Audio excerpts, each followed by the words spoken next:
اب مسلح بھی اشکوں سے تر ہے نوید، کٹ گئی رات وقت سحر ہے نوید۔ اب مسلح بھی اشکوں سے تر ہے نوید، کٹ گئی رات وقت سحر ہے نوید۔ اب اقامت کرو اٹھ کے دو اب اذاں، یا علی یا علی یا علی یا علی یا علی۔ تو خدا و خودی کا ہے سر نہاں، یا علی یا علی یا علی یا علی۔ دم بدم ہے تیرا اسم ورد زباں، یا علی یا علی یا علی یا علی۔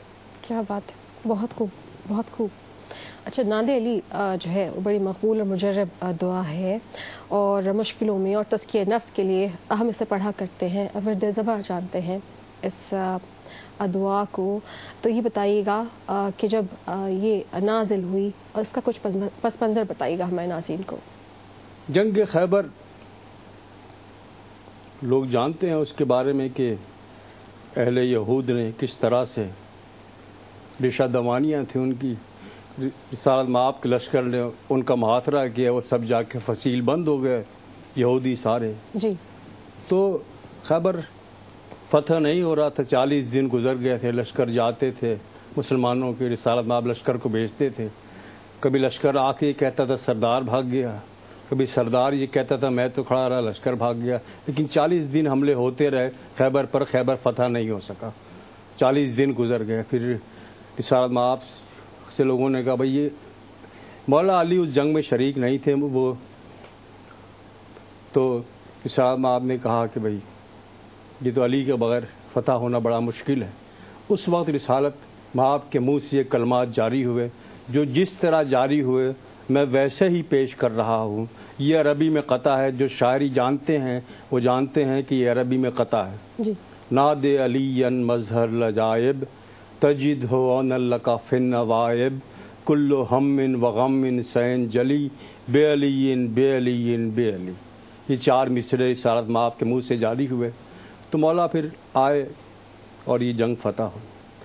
یہ 4 مصرے ایسے ہی ہیں، ناد علی مظہر لجائب، تجد ہو ان لک فی النوائب، کل ہم و غم سین جلی، بے علی بے علی بے علی۔ یہ عربی کا قطع ہے۔ جی۔ اچھا، جب مولا علی کا ذکر ہو رہا ہے تو جناب سیدہ کے بغیر تو یہ ذکر کچھ ادھورا سا ہے۔ تو یہ فرمائیے گا کہ جب آپ کا عقد ہوا حضرت بی بی فاطمہ زہرا سلام اللہ علیہا بنت ختمی مرتبت صلی اللہ علیہ وآلہ وسلم کے ساتھ، تو اس بارے میں کچھ زیادہ شعور نہیں ہے ہمارے معاشرے میں کہ اپنے زوج کو خود منتخب کرنا دراصل شریعت کی روح سے، اسلام کی روح سے کیا معنی رکھتا ہے؟ کچھ اس کے بارے میں فرمائیے گا۔ بھئی ایک تو ہم منتخب کرتے ہیں، ایک اللہ منتخب کرتا ہے۔ واہ۔ جب رسالت مآب کے پاس لوگ پاک بطول کا رشتہ مانگنے گئے، بہت سے لوگ گئے کہ اپنی بیٹی کی شادی ہم سے کر دیں۔ رسالت مآب نے کہا بھئی یہ نہ میری بیٹی ہے، یہ مسئلہ اللہ کا ہے، بیٹی تو میری ہے کہ اس کا عقد جو ہے وہ اللہ کا مسئلہ ہے۔ بس جس گھر میں ستارہ جو ہے وہ نازل ہو جائے گا، میں اپنی بیٹی کا عقد اس سے کر دوں گا۔ سب لوگ اپنے اپنے گھروں کو گئے۔ اس رات لوگوں نے دیکھا کہ ستارہ جو ہے مولا کی دہلیز پر آیا اور اس نے دہلیز کو چوما اور چلا گیا۔ اس طرح سے رسالت مآب نے یہ فیصلہ اللہ پر چھوڑا، اور اللہ نے یہ فیصلہ کیا کہ فاطمہ کا جو زوج ہے وہ پاک بطول کا، مولا علی سے پاک بطول کا پھر عقد ہوا۔ اور یہ متفق علیہ ہر کتاب میں لکھا ہوا ہے کہ لوگوں نے رشتہ مانگا، رسول نے کہا یہ میری بیٹی اپنی جگہ ہے لیکن یہ مسئلہ اللہ کا ہے، اللہ مجھے اللہ کے فیصلے کا انتظار ہے، جی آپ یہ فرمایا کرتے تھے۔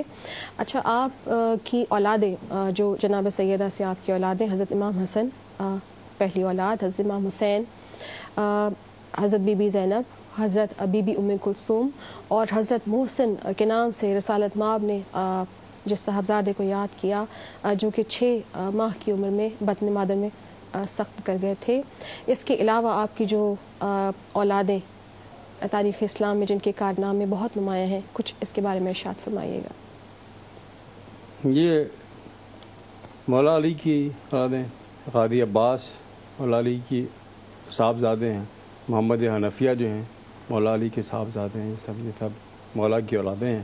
جناب ام البنین سے قاضی عباس، اور جنہیں کہ بیٹوں کی ماں کہا جاتا ہے۔ جی ہاں جی ہاں، قاضی عباس علمدار جو ہیں، جو بعد میں جن کے حصے میں علم، وہ علم جو امیر حمزہ سے چلا، جعفر طیار کے پاس آیا، مولا علی کے پاس آیا، وہ پھر سرکار قاضی عباس اس علم کے وارث ہیں جو ہے نا وہاں امیر حمزہ سے چلا تھا بدر سے، وہ کربلا میں قاضی عباس نے اٹھایا، قاضی عباس اس علم کے وارث ہیں، غازی عباس کے جن کو قمر بنی ہاشم بھی کہا قمر جاتا بنی ہے۔ ہاشم، یہ صفین میں، جنگ صفین میں انہیں یہ خطاب دیا مولا نے قاضی عباس کو، قمر بنی ہاشم۔ جی، یعنی آپ کے جلال و جمال کی وجہ سے یقیناً ان کا بہت بڑا کردار ہے تاریخ اسلام میں۔ دو ہی القابات ایسے ہیں جو عظیم القابات ہیں، قاضی عباس کو لقب ملا ثانی حیدر کا، پاک زینب کو لقب ملا ثانی زہرا کا۔ وہ ثانی زہرا ہیں، پاک زینب، پاک غازی عباس جی ثانی حیدر اور ثانی زہرا کا خطاب ان دونوں کے ساتھ ہے اور کسی کے ساتھ نہیں۔ یقیناً یہ بڑی ہستیاں ہیں اور ان کی تعریف بیان کرنا یقیناً ہمارے بس کی بات کسی کی بھی تعریف صاحب معاف فرماتے ہیں کہ اے علی، دنیا کا سارا پانی سمندروں کا اگر روشنائی بن جائے اور دنیا کے سارے قلم اگر درخت بن جائیں، پھر بھی اے علی تیری فضیلت کو رقم نہیں کر سکتے۔ تو کیا فضیلت ہوگی؟ سارے قلم، سارے درخت اگر قلم بن جائے، حدیث موجود ہے رسالت باب کی، سارے درخت اگر قلم بن جائیں، سارا سمندروں کا پانی روشنائی بن جائے، پھر بھی اے علی تیرے فضائل رقم نہیں ہو سکتے، یہ حدیث موجود ہے۔ جی، یعنی کوشش کی جا سکتی ہے، جیسے کہ کچھ شاعر یہ کوشش کرتے ہیں کہ اپنی شاعری کے ذریعے خراج تحسین پیش کریں، اپنی عقیدتوں کا اظہار کریں۔ آپ کے پاس بھی تو ایک ذریعہ ہے، ایک وسیلہ ہے، یعنی ان ہستیوں کی مدحت لکھنے کا، کچھ فرمائیے گا۔ یہ بس ان کا کرم ہے، ہم کیا، ہماری بساط کہ ہم کیا لکھ سکتے ہیں اور کیا کر سکتے ہیں، یہ صرف ان کا کرم ہے کہ انہوں نے نثار ثانی زہرا کی یہ عنایت ہے، تو منتخب ہوا شبیر کی ثنا کے لیے، تو یہ ان کا کرم ہے کہ انہوں نے ہمیں اپنے ذکر کے لیے چنا ہے۔ اب میں یہ ایک بات یہاں ایک نکل آئی، یہ کتاب میں نے درمیان سے کھولی ہے تو یہ حمد، یہ ایک مولا کی مدح نکلی ہے۔ اللہ کہہ رہا ہے میری حمد محمد، میری ثنا ہے علی۔ اللہ کہہ رہا ہے میری حمد محمد، میری ثنا ہے علی، محمد آئینہ میرا ہے اور جلا ہے علی۔ واہ، ہے میری حمد محمد، میری ثنا ہے علی، محمد آئینہ میرا ہے اور جلا ہے علی۔ اسی سبب ہوں سمیع اور اسی سبب ہوں بصیر۔ اللہ کہہ رہا ہے میں سمیع و بصیر، میں دیکھتا بھی ہوں اور سنتا بھی ہوں۔ اگر ہم یہ کہیں اللہ آنکھوں سے دیکھتا ہے تو اللہ کی آنکھیں نہیں ہیں، یہ شرک ہو جائے گا۔ اگر ہم یہ کہیں اللہ کان سے سنتا ہے تو یہ شرک ہے، اللہ کے کان نہیں ہے۔ اب اللہ کیا کہہ رہا ہے؟ ہمیں اسی سبب ہوں سمیع اور اسی سبب ہوں بصیر، اسی سبب ہوں سمیع اور اسی سبب ہوں بصیر، جو سن رہا ہے محمد جو دیکھتا ہے علی، جو سن رہا ہے محمد جو دیکھتا ہے علی۔ وہ کنز مخفی ہوں میں صورت جلی جس میں، وہ کنز مخفی ہوں میں صورت جلی جس میں، چھپا ہوا ہے محمد چھپا ہوا ہے علی۔ وہ جبرائیل ہے، مصحف ہے، وہی ہے میں ہوں، جو بولتا ہے محمد جو کہہ رہا ہے علی۔ یہ پوچھتا ہے اگر تو میری رضا کیا ہے، یہ پوچھتا ہے اگر تو میری رضا کیا ہے، میری رضا ہے محمد میری رضا ہے علی۔ یہ پوچھتا ہے اگر تو میری رضا کیا ہے، میری رضا ہے محمد میری رضا ہے علی۔ نوید مجھ سے اگر پوچھتا ہے کون ہوں میں نے پوچھا تو کون ہے اللہ؟ نوید مجھ سے اگر پوچھتا ہے کون ہوں میں، تو پوچھ کیا ہے محمد، تو پوچھ کیا ہے علی۔ ہے میری حمد محمد، میری ثنا ہے علی، محمد آئینہ میرا ہے اور جلا ہے علی۔